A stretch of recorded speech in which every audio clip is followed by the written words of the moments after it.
Sadie, we'll go straight into it because it only lasts an hour and it flies. And I just want to ask you a couple of questions just to start the evening rolling. But you can say anything you want. You started off as a child wanting to be an actor, and you were actually had lots of friends who were acting. So tell us something about when you were young, how you wanted to be an actor, even at this year, and what happened, and were you involved with lots of acting, and did you change your mind? Was there anything else you wanted to do as you grew up? Your kind of family background with that acting ambition, which you had even when you were very young. Well, there's a lot of questions in there, David. I'll try and answer some of them. So the thing is, I remember wanting to act at about the age of 3 when I lived in a very bohemian household. Everyone was the big characters, artists, and lots of hippies, and everyone was stoned. And I think this was at Primrose Hill. This was Primrose Hill back in the 60s. And the only way I could get attention was actually to be to play a character. So I used to kind of get up on the tables and dance and sing and strip at the age of 4, like just wanted the attention from the adults.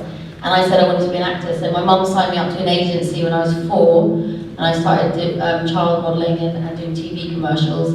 And then I went to a stage school, which you had Naomi on the stage earlier, didn't you? Yes, I know she told us that she went to the same school as you. Yeah, we both went to Italian Conti, and at 11 years old, I was doing different TV series and films and living the life. I mean, you didn't really do academic subjects. You'd get up in the morning, you'd do singing, tap dancing, Shakespeare classes. It was a bit like fame. And in those days, you didn't have to have, you didn't really have to do any French or maths. We did arithmetic. I mean, I didn't know how to write or anything. I just did tap dance. But modelling wasn't part of it, was it? I mean, you know, I was doing kind of. Well, no, because I was a child. It was a child actor, child model. I did a Jelly Tots commercial, and I do these little commercials. I was paid, and my mum probably spent it on drugs, but you know, that's fine.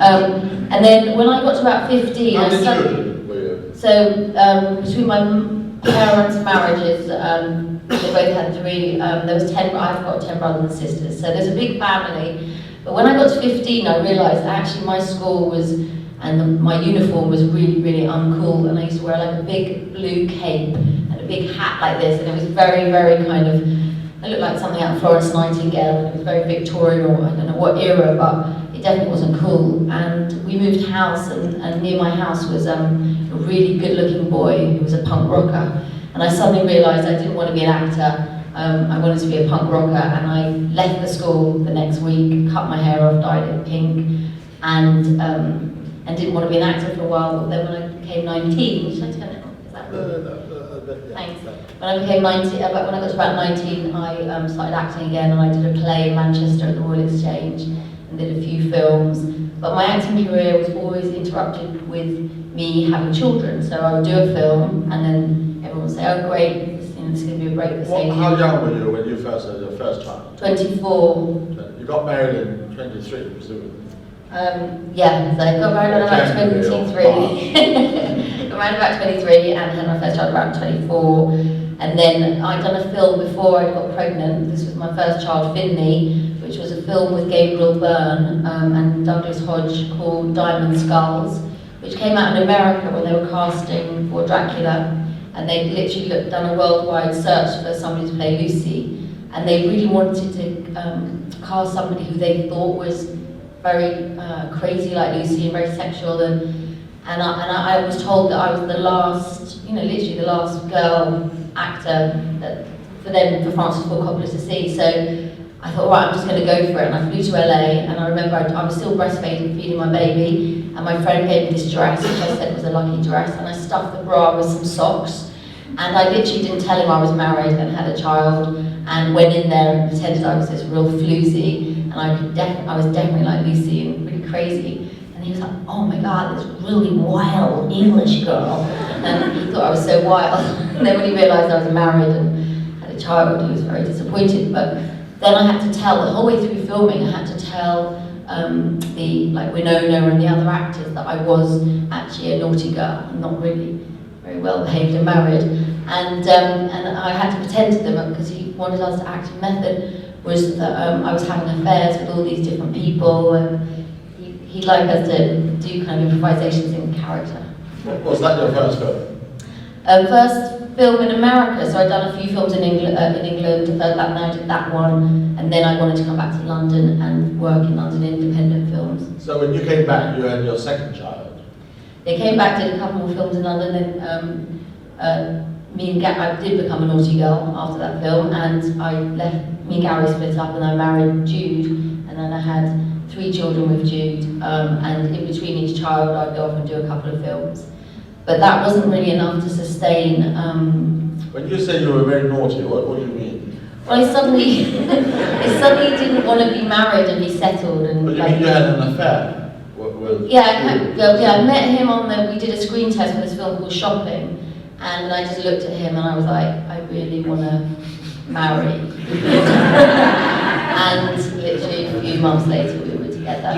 Jude Lloyd's coming to speak here. We're going to ask him the same question. Well, maybe he admits it, but...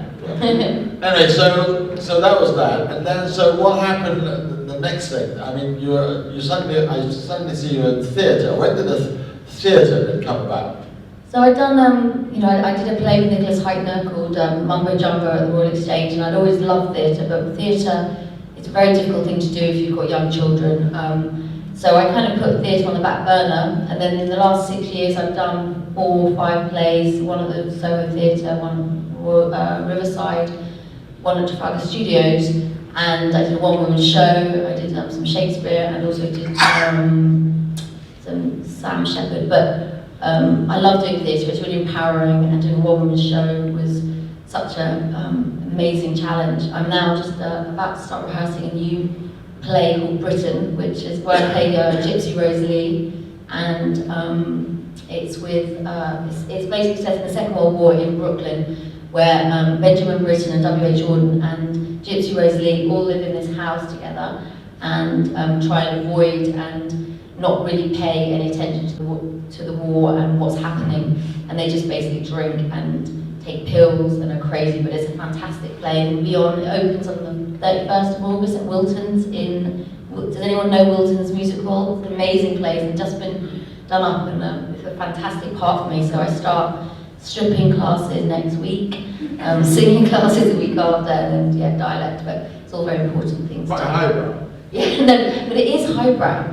Presumably, all these intellectual people thought that whilst the war was happening, they nonetheless realised that they have to go on nourishing the minds, and that there are a great number of people who decided that they should carry on what they were doing, and not so much ignoring the war, but to make sure that everything that was intellectual still went on. Well, that's absolutely what the play is saying, and they were so all this stuff was going on, and they didn't know how much of it was propaganda and what was happening with Hitler and the Nazis, but they're determined to really fulfill their art and write their novels. And Gypsy writes a novel called The G-String Murders, and Britten's writing his stuff, and W.H. Auden's writing, and it's like they're in this house like, we have to be artists, but then, it's also the Second World War's going on. Well, famously, somebody said to Churchill at the time, he says, do you think we should keep on funding the art during the war?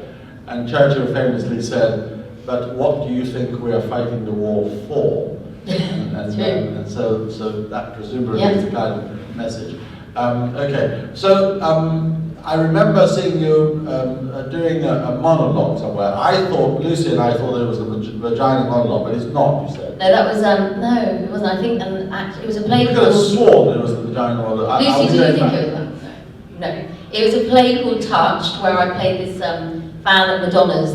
So through the play, I started as a 15-year-old girl who's obsessed with Madonna, and she ages up to being 14, being disillusioned with Madonna, when Madonna started speaking in an English accent and kind of doing everything Madonna as in... The pop star. The pop star. Yeah. So and actually I remember I remember being in the audience, being on stage and seeing you in the audience, and actually I saw you walk out. And I have never forgiven you for that.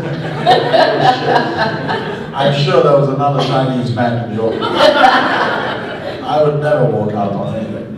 But notwithstanding, I'm very, very pleased you're here. Now, the thing is this, you've now got how many children altogether? 6? No, 4. Four. I think four.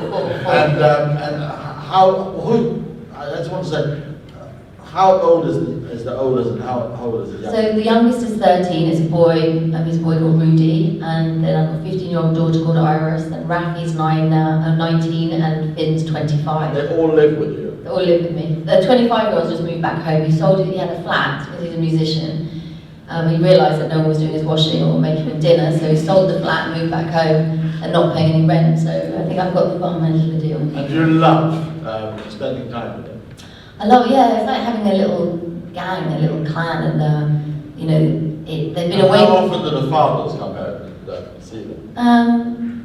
Not that often. I mean, they go and see their dads. I mean, they're teenagers now, so they kind of do their own thing, and they move around London. But you know, I think you know, this has always been the family home. The mum, my house is where they've always been and lived and stuff. So it's where they think is home. They have a relationship with their dads, but it's like all of us together as a family operate pretty well. Well, I suspect you wake up every morning wanting to do something artistic. I mean, you wouldn't, I presume that you wouldn't want stuck in Primrose Hills looking after 3 children. I mean, you would deliberately go out of your way to make sure that your intellectual or artistic life is to the hill. I think so. I mean, I think it's, you know, it's so important to take opportunities and to be driven. And I think coming from, you know, having very young parents and coming from a background where there wasn't much money around, it was very important for me, you know, I started working very early because I wanted to make my own money, and I bought my first property when I was 17 through acting and stuff and saving my money. And then I just kept on thinking, well, if now I want to, I've done acting, now I want to start a business. So I started my fashion label, which now, Frost French, which did pretty well for when it was around, and now I have 2 labels at Debenhams, which means I'm in 200 stores. And we have like... What do you sell? So we have handbags, watches, lingerie, swimwear, pyjamas, all accessories. So it's 2 labels, one called Floozy, one called Iris Needy.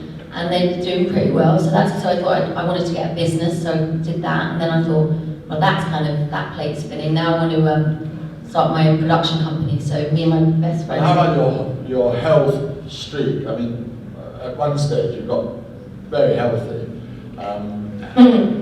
What brought that about? I think in London it's really easy to be distracted, and we can all easily be drawn into very unhealthy lifestyles, whether it be, you know, drinking, food, not exercising, kind of the state of your mind. And I think for me now, I'm not driven by money. I'm driven by doing positive things. I'm driven to run a family, and my health is very, very important. I think, especially I turned 50, and I think I have to be, you know, between 50 and 70, all kinds of things can go wrong. So it's important to do certain things like exercise, do pranayama and meditation, and you know, look at how much you're drinking. You know, we can all be wild, but I think it's kind of nicer to be unhealthy to me, but there it is. Listen, you know, one of the aims of these forums is for you, the audience, to interact with our speaker. So, anybody got any intelligent question to ask? Yes, go on. You go first. I was going to ask, you mentioned that obviously you started working quite young, and now obviously you run a number of businesses. What do you think is the most important thing, or what you've learned most about running a business, especially I suppose being a mum, but I suppose for you, just for you? I think, you know, running a business and operating and working with different people and personalities can be really stressful, especially when I've worked with 2 of my best friends. And, you know, businesses, and it's such a cliche, business is business, but you must not take anything personally. And there's so many egos involved in business, so you have to learn a certain amount of detachment, and because otherwise you just don't sleep at night. It's like a bad marriage, you know, there's always going to be certain things. So it's just being slightly removed and being very professional at all times, and just you getting said out of bed. When you were at school, you didn't learn anything, any mathematics at all. No. So now, when you're in business, are you wary of all that all those figures? Well, there was years where we'd sit around a table at a big board meeting. Thanks for your question, by the way. You know, the cash flow and Excel plans. I would just glaze over, just look at Jemima and just go, you know, that I just not great with that kind of, and then saying this percentage and that percentage, and you know, and I just think I'm just a creative person, and I kind of understand a lot of cash flows now, but it took years for me. It was just more the fact that I glazed over and just kind of went into some other world. And that's the question, is do you have to go and bring yourself to understand the figures before you can appreciate your business properly? Well, I think you do, you know, need to kind of be aware that also a lot of people might want to rip you off, but there's been so many businessmen that business people will come in and try and buy a percentage of your company, and they're doing that to maybe buy it, to control it, and then get you out of the picture. You hear so many times, you know, a face of their own company, they've been removed. You know, you have to become business savvy with all of that stuff and realise that really don't trust anybody. You know, you have to be protected with certain legal situations, lawyers. Right. That will cost a lot of money. Yes. Thank you.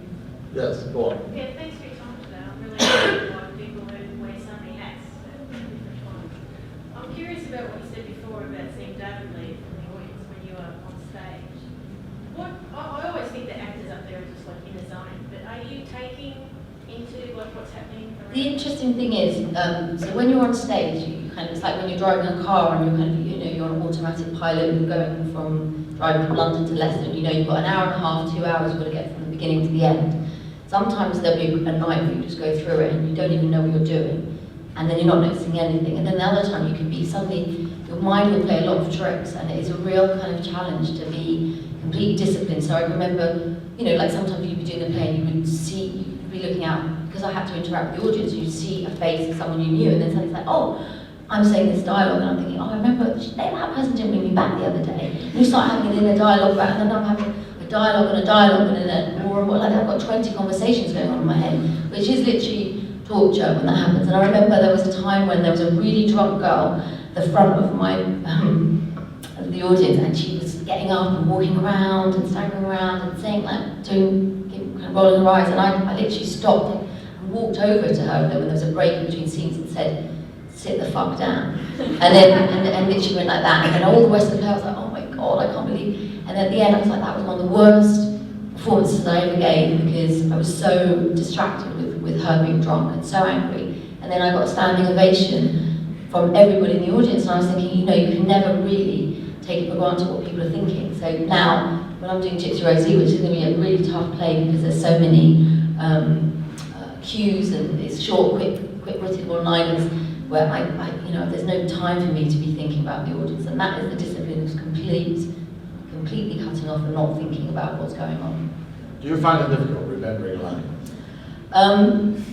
You know, the thing is, when I do it obsessively. So when I did Touch, which was probably 70, 80 pages of just me speaking, it took 3 months to learn it properly, and I had different dialects, and I just wrote it all over the house, and I get up at 5 in the morning, from 5 till 8, and do my line learning, and I do like chanting, like Kundalini yoga chanting, to get my brain working before.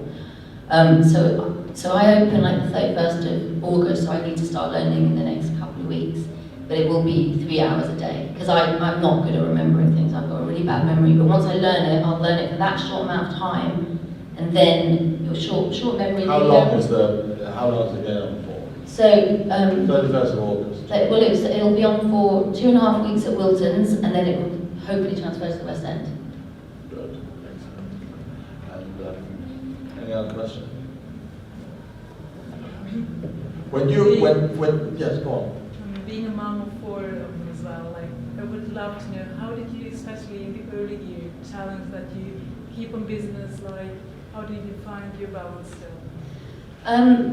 It was, you know, there were times when it was very, very tough, and you know, I suppose I went back seriously to work when Rudy was about 2.5, and I put him in nursery. So then, you know, you'd have chunks of time in the day. But obviously now I have much bigger chunks because they're older. And it was always tough, you know, you work a lot of evenings, getting up early in the morning, but also having, I think it's really important to do business with like somebody that you really trust, somebody that you can rely on. So if, you know, with me and Jemima, you know, I'd support her and she'd support me, and the same with my business partner Emma. But of course, you know, being a parent has to come first. If your child's sick, and you know, sports day, those kind of things, you don't want to miss any of that stuff. So the children always come first, and the family, and then I fit in my career around it. Because I wasn't driven, as I said, by money. It was just about just being proud of what I was doing. But these businesses you have started, you know, selling clothes, selling lines, and so forth. Are you getting fed up with them, or are you going to develop them further to make your business bigger? I think I'm just happy with how it is now, because I don't, it takes up, you know, they're doing well in that capacity. It's not like I want to rule the world or be the best this or be the best that. I think as you get older you realise, you know, some kind of humility, and just to kind of be able to just pay for the nice things that you like enough. I don't have to prove, you know, all of that world when you kind of have a big personality or a big business. It gets in the way of life, normal things, sitting down and enjoying just a meal with your kids, and you know, just, you know, I think the film company is growing. You know, that is expanding, and the fashion company will stay there, and that supports the film company.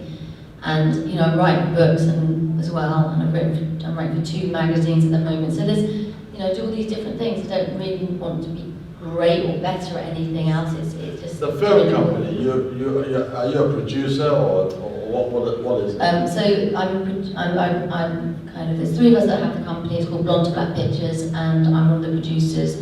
Just produced 2 films in the last 3 years, and one's coming out this Thursday at the Loco BFI Film Festival, and then we've got 5 other films in development to shoot in the next few years. Why is it called Blonde to Black? So my business partner Emma Comley is blonde, and so we did it on our hair colours. That's right.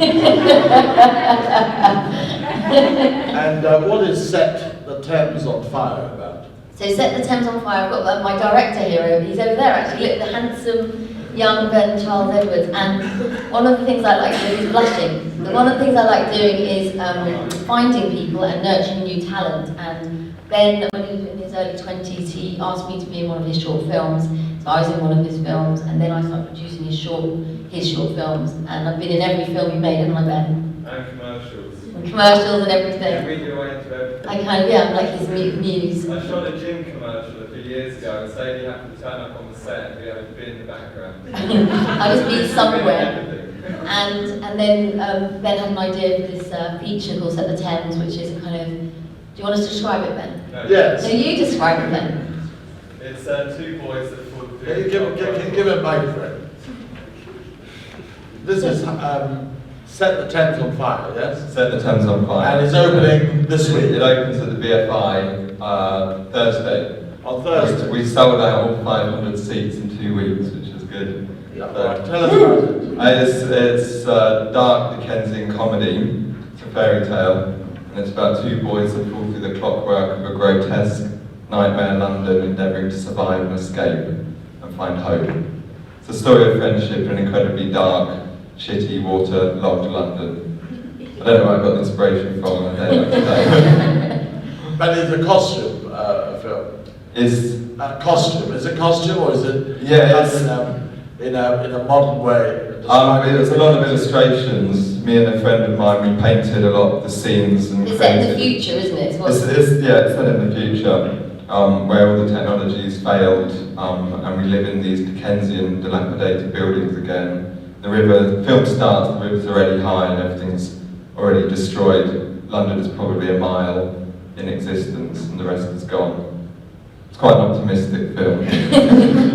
Usually you see these blockbusters about London being burnt, but yours is about having been burnt. And yeah, everything's gone to shit already and it just gets worse. All right. Yeah. And what's your hope for the film? I mean, after BFI, could it have a general release? Well, I mean, Sadie and I spoke about this a while ago. It opened up in Palm Springs, and I think it came 4th out of all of the films in the Audience Award, which was such a shock. Because when Sadie and I started to work on this, it was 3 years ago, and we just had this silly idea with the writer, and we never really expected to see it come to such a scale as to which it did, and its reception's been very good. you know, it's always a mixture, but I think it's grown quicker and bigger, and hopefully it will continue to. But we've done it. Frost and I worked together on everything. We made it for so 250 grand in 16 days. I mean, the thing is, now it's going to Cannes to be sold. We hope we open in September, and we've got people like Noel Fielding in it, and Sally Phillips has got quite a nice cult following already. I mean, it is very, you know, it's an independent film, and it's tough to get independent films on at the cinema at the moment. It's so expensive to get films. So you kind of do like a kind of week release, and then it'll come on Netflix and different kind of digital platforms. Good. So DVD. Get buying. It's very good. people don't buy DVDs anymore. These lot will. What? These lot will. They don't look over to me, except you with a beard. No, I think there's there's certain genres of films that people do buy DVDs, horror films, some kind of fantasy type films. Do you appear in the film, or are you just? I'm in the film. I play.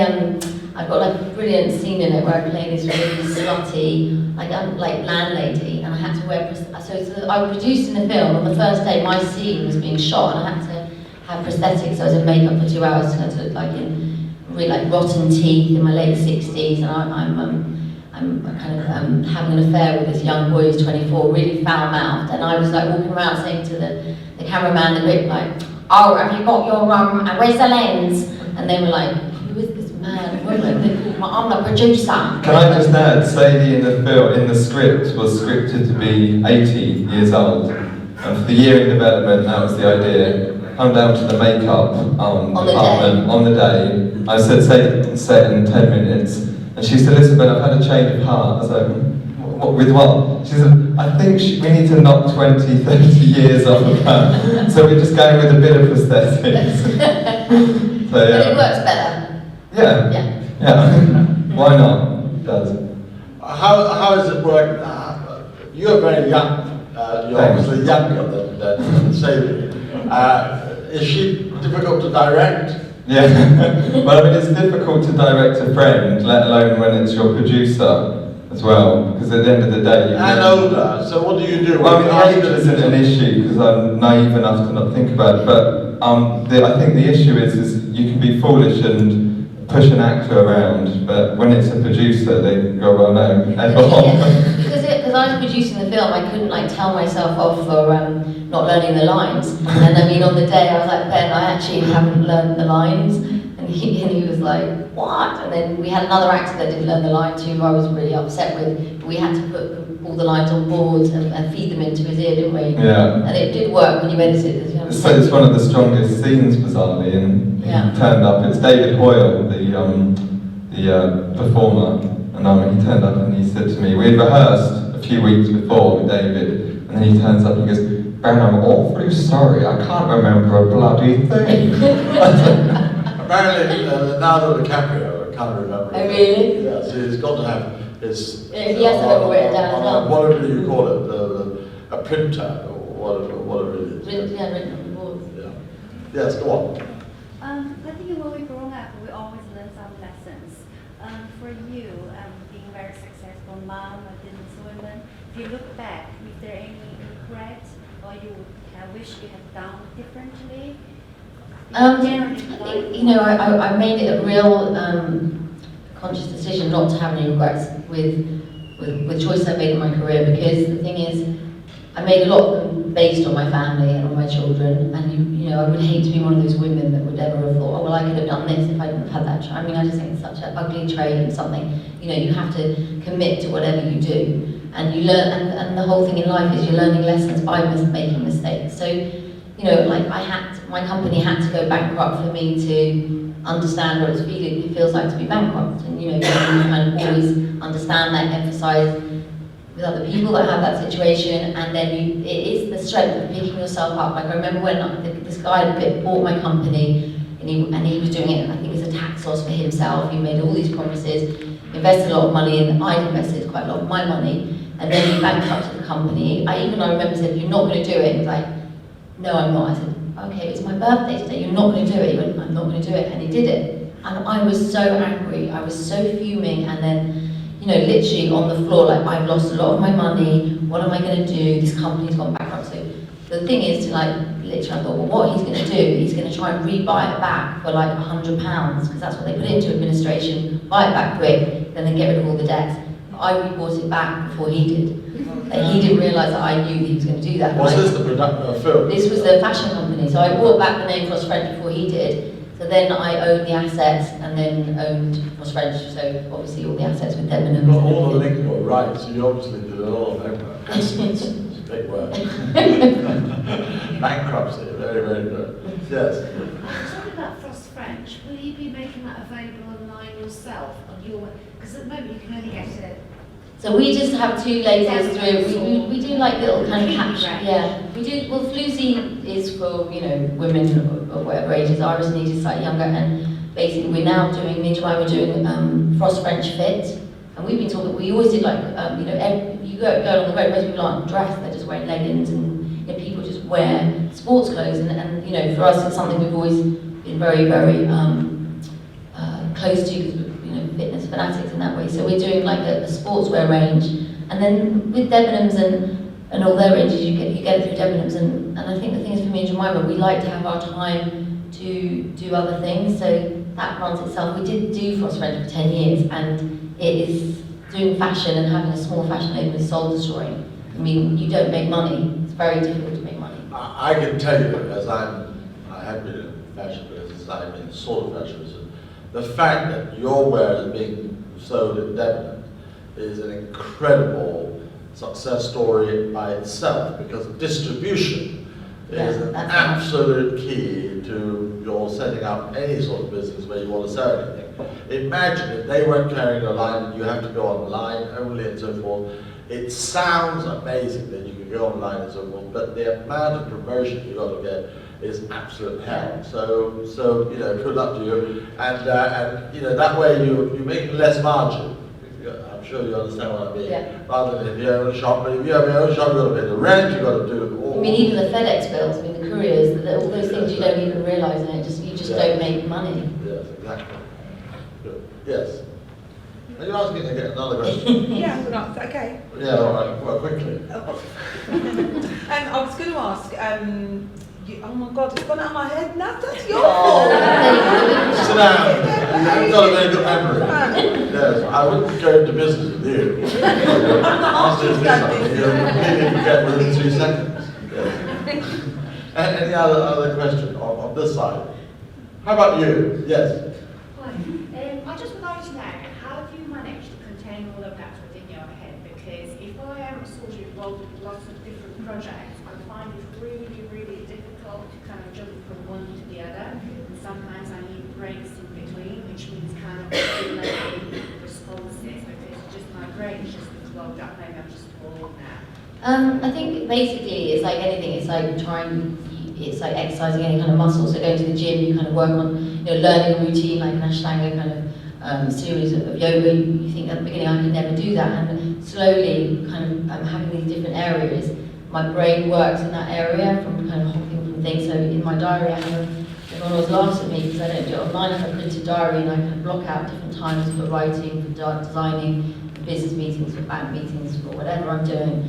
And it usually goes to plan. And then there's some days when what you're saying happens and my brain goes completely like dyslexic, and I'm sitting with my, and I'm lucky because I've got great people that I work with, my sister who's my assistant and my business partners, and I said, I can't even string, I've got to write an article for the Telegraph, and I'm like, I can't even string a sentence together. I'm like, I can't do it. And there's some days that happens, and it's terrifying, you think, what is happening? But then, you just let that happen, and then the next, then it might happen for a few hours, and then you're back on form again. But it's great because your brain is kind of, is fast and snappy. And do you find it difficult to write? Or easy to write? I find it pretty easy to write. I mean, I've got a definite style, which is a kind of slightly humorous and naive style, and I have a lot of ideas, and it's good, so I'll write an article, and then I work with it. What was the last article you wrote? I wrote just a very small article that was in the Telegraph magazine this Sunday, and I now have a column for a magazine called Balance, which comes out every month, and I'm writing another one now for the Telegraph. I'm just about to start writing another book. What balancing what?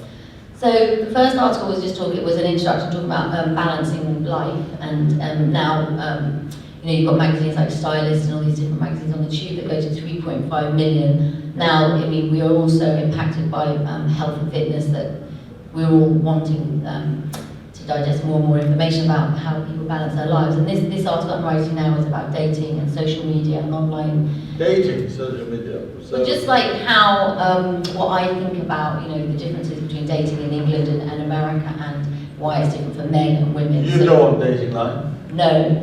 So how can you write about it? Well, I've got a lot of friends that do, and they give me, they explain it. Have you tried to talk to Mr. Whittingdale, No. the cultural secretary, who's been dating this woman who claimed that turned out to be a sex worker? Yeah. What do you think about that? You Well, know? I think that, he must be incredibly stupid. The point about these famous people is that if they go on a date night, they're too afraid to tell the date who they are in case they get blackmail or whatever. So they fudge around, but then eventually, their ego let go, because as a politician, that's your greatest weakness, and they crack up, and they're incredibly stupid.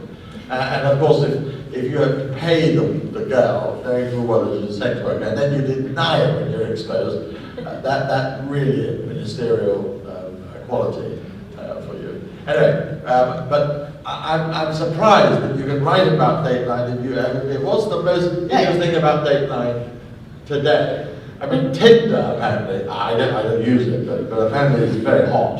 You can just go on and. But the thing is, people are making decisions over what people look like, and like, dislike, and not over what people. Don't you? I mean, if you're No, dating, I have the to first go- thing you want to see is a photograph, isn't it? No, but I want to talk to somebody and see what they're like. It takes me a long time to fancy somebody. I have to actually know what their personality is. I definitely don't I just mean, fancy Jude somebody. Law is not exactly difficult. Yeah. Well, he had a quite interesting personality when he was 19. I'm sure that he still has, but yes. Anyway. No, he has. Yes. Any other question? I mean, Can I ask? yeah, go on. I mean, to be successful and happy in the life is quite important. And for the young girls, what kind of tips you want to give them? Maybe To like youngsters. Yeah. Well, I mean, the thing is, for me, it's I've got 4 kids at home, and I've seen, it's like as kind of they're evolving and they're growing up. The world they're growing up in is so different from ours and mine, and I just try. They're so ambitious. Everybody wants to be famous. Everybody wants to experience attention, and this whole thing of being the attention on Instagram and how important it is to them. I just try to kind of say to them, to just involve themselves in proper life kind of experiences. So I just took my daughter to India, to Northern Goa, because she's 15 and she gets, they just sit there with their phones and it's disgusting. And I took her to Northern Goa and I didn't make her, but I encouraged her to do some yoga and do some kind of crystal workshop balancing things and go for walks on her own and experience time without her phone.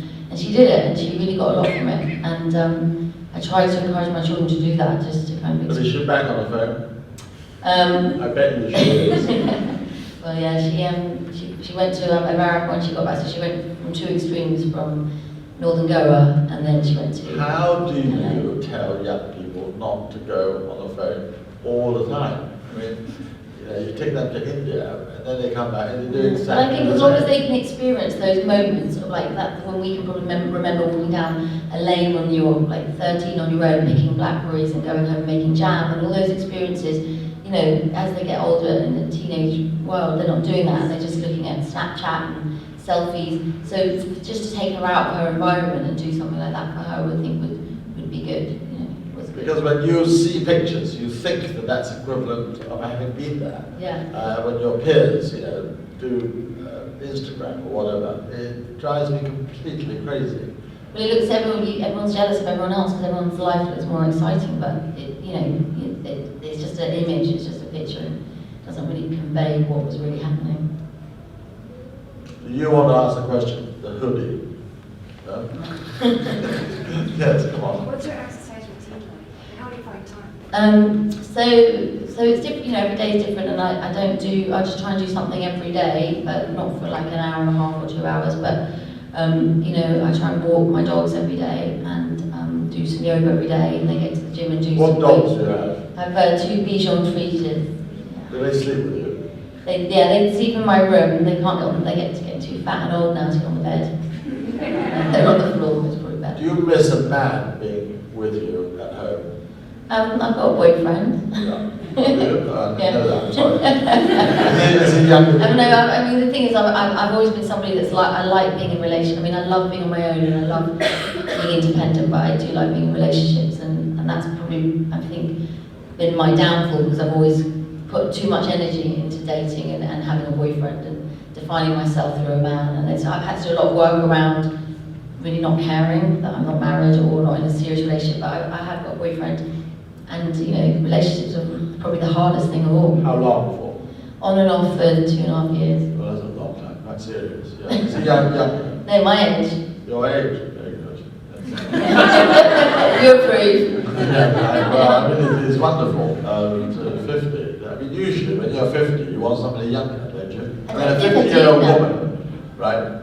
I wouldn't date anyone under 45. I mean, I think as well, when my son's 25 and he's got lots of his friends come around who are 25, even though a lot of my friends, some of my female friends fancy my son's friends, I just couldn't imagine it. I really just became quite moral all of a sudden. So, no, it has to be over 45. Well, I can't imagine fancying anybody over 45. Anyway. Any other question? Your film, after this, is there another ambitious project that you have always wanted to do? I mean, in life, everybody who's artistically minded has always got a sort of idea at the back of their mind that they want to do. Have you got something that you really want to do, which you want to produce into a film, that you have tried and not succeeded, but you definitely want to do? I think, you know, with the things I've got going on with the films in development, there's about 5, and doing the play Gypsy Rose Lee, which we might make into a film. So we could produce and act, and I could do Gypsy Rose Lee and do that. But I think what I'd like to do is properly finish a script. I've been writing 2 scripts over the last few years, and that's something I haven't been able to master. I keep getting so far, and then Script for theatre or for film, and I want to be able to like finish a script and get it made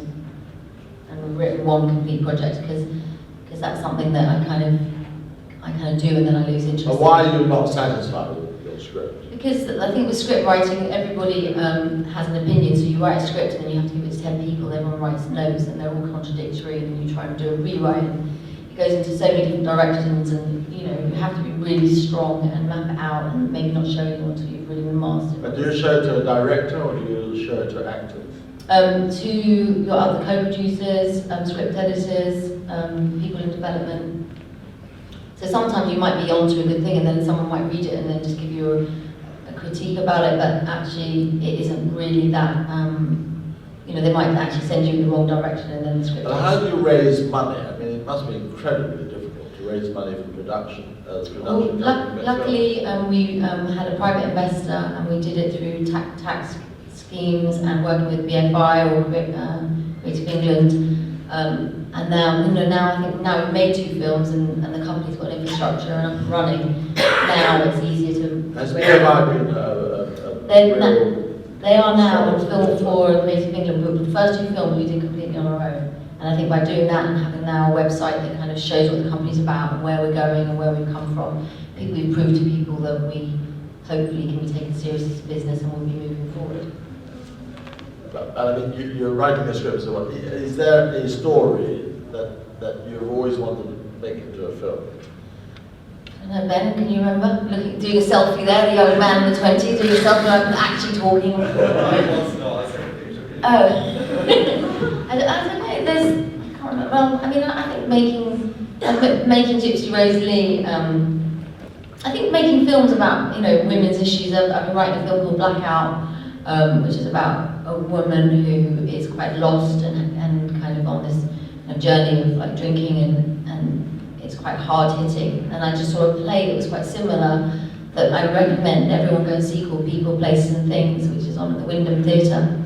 And I just think writing parts of women that are really, really honest, and that's, you know, what I'm trying to do, but it just gets so frustrating when I'm working over 3 months and I'm still not nearly finished. So. But aren't you depressed about writing things like that?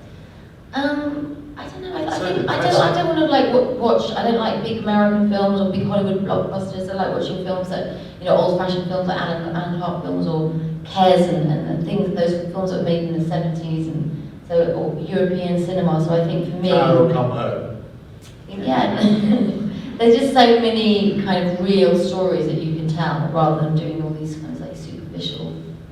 Well, presumably you're a feminist. So what do you do in trying to promote more women to do more things? Well, it's really important that women are given more roles in the boardroom and roles where they make decisions, not just kind of roles, because there's a lot of time that's how people get around those kind of things. Say, well, actually, women do get a lot of opportunities, but it's getting the right opportunities. It's amazing that there's been like a real kind of movement with women in film, because statistically, the last, you know, over the years. What happened if they didn't do mathematics at school? Well, then you've got to work a lot harder, a lot harder. But you know, I think, you know, it's great. You see men in different roles that they were in on a film set, and women in roles that they would never have been in. So it's like not being kind of judged on your gender.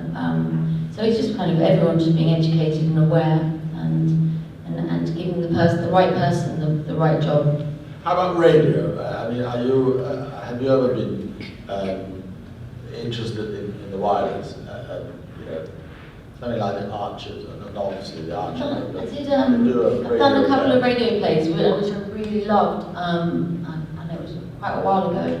It's about, I can't even remember now what it was about. One of them was about the woman who, the last one that got hung for shooting somebody in Hampstead Heath. Who was that? Is there anyone remember? Mrs. Babbitt, wasn't Ruth, yeah, so there was a play radio for Ruth Ellis, that's it. So, you know, you do these things that 20 years ago or 10 years ago and you can't remember, but no, I love doing plays, but you kind of go in and out of different areas. So you kind of do theatre, then suddenly you'll be doing more theatre, or you do film, and so you kind of get stuck in different areas, and I'm doing film. And how about painting, singing, playing an instrument, music? Does music figure in your life a great deal? I've never really played an instrument. I like singing. I'm not a great singer, but I trained as a singer, and that's what I like to do, is be in a musical. Like I've always wanted to be in like Chicago. Do you, I mean, in your film, is music an extremely important element, or do you leave it to the director? You know, we all sit around and we talk about the style of music, and it's up to the director. Ben's got very strong opinions about what he wants, and I think as a producer it's very important for you to kind of listen, to, you know, really trust your director. And I mean, we did kind of go through 3 different people scoring the film, didn't we? Because the thing is, you've also got to think about, like, a lot of people take jobs just for the money and they won't actually do the job. And in the end, we went back to the man who scored the film was Al Joshua, who wrote the film, and he did amazing. He composed the whole film, and it's been fantastic. But you know, we will sit down and we'd have a whole day listening to different music and working out. We wanted something very classical, didn't we, for the film? Or just... But at home with your 4 children, I mean, how are you trying to stop them reading their wretched iPhones and iPads and so forth? What do you do to encourage them to feel as if there should be a kind of Primrosian intellectual life that might have been an echo of, you know, the kind of Benjamin Britten or tradition? Well, I mean, all my kids, we've encouraged them to be musical, and my son Finley started playing the violin at 3, and now is a musician and has his own band and has a single out and an album coming out. Very, very talented, and he was always driven because of his music. But they all played a musical instrument, and Rafi, he's in a band, and so everyone plays. There's a lot of music in my house: piano, guitar playing, singing. They all write songs. You know, even though I wasn't musical, I was artistic, so I've encouraged them to be musical. But we all have we just love sitting around a dinner table, having a big debate, some fights. You know, just a family kind of discussing different areas and things in the world. Do you take them out to theatre or films or galleries? They go to a lot of museums, a lot of films, a lot of theatre. We'll go as a family, so me and Jude will take them. It's, you know, they've been very educated through with all the arts. Yes. What was the last thing you saw of you with the boys? God, I think we went to see, I really literally cannot remember, probably like a really rubbish film. But, what was Jude in it? No. Yes. Oh, I don't know, I don't often, I went to see him in Hamlet and Henry V. Was he good? Yeah. I love it. Yeah.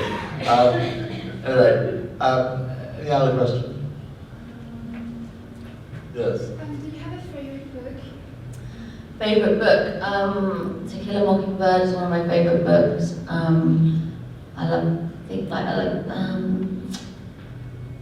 Wow. God, I'm really bad at it. This year. Yeah, To Kill a Mockingbird. I like a lot of Albert Camus and. Why do you like it? Because it's a sense of injustice, or what? I like books where I really like classics, old books like The Great Gatsby, things that I don't really read modern literature. I'll go and read something like Wuthering Heights again, or The Great Gatsby, or I think that kind of style of writing in just like books that were written in the 50s and what appeals to me. Same here. I don't like reading modern novels. I can't get through a modern novel. Go back to an old novel. Yeah, same. Yes, but then you're talking about incredibly good writers. And, but how about adapting one of those classics into a film? Have you ever thought of that? I mean, there's a lot of competition with things like that. A lot of books are already. The Kill a Mockingbird, I suspect. Yes, yeah, either owned and it's so difficult to do. But then, I've always thought I really wanted to make a modern day version of Whatever Happened to Baby Jane, and it's something I've talked about with different friends over the years. And I think that would be a story that, especially on stage, to do that would be an amazing story. But how about the future? I mean, don't you think that the world is changing very fast? It's in front of our eyes. Very soon there will be robots, there will be artificial intelligence. I mean, already within 10 years, this generation, this decade, the internet has interrupted our lives so dramatically. Do you think that you ought not to think something ahead of its time, ahead of your time, as it were? I mean, have you ever been driven by a sort of science fiction, or a world in which modern technology will infringe and change our life? Are you interested in that sort of genre? Well, I kind of was a co-producer on that film, World of Tomorrow, which actually had Jude in it, and Gwyneth and Angelina Jolie, which was quite interesting, quite kind of different, futuristic. But I've never really been into science fiction and driven by those kind of films. I just like films with like small stories and films where you can relate to characters, character-driven. Well, you look very happy at days. Do you want to yes. You look like that actor, that Welsh actor, what's his name? The guy who appeared in a pair of underpants in Notting Hill. Notting Hill. What? Yeah, really, yeah. You not him. You're not him. But you are an actor. Yes, but have you appeared in any of Sadie's? No. What was the last part you played? I played a character called Helmer. So there was Ibsen's A Doll's House. It was a Danish play about what happened to Helmer after Nora left. It was intended to address issues such as. But you mean the Doll's House Part 2? Exactly, yeah. But written modern day. So how was the modern man adapted to equality? What's happened to the other male? You wrote it, did you? No, a Danish playwright wrote it. So not Ibsen. Not Ibsen. It's not Ibsen. No, he wrote it in response to how times have changed and what's happened to the male in society in Denmark in particular. Male yes, society. Well, that doesn't interest. I mean, there's a lot of Danish and Scandinavian stuff now. Marvelous, because they've got subtitles. I love it. I can't hear it properly.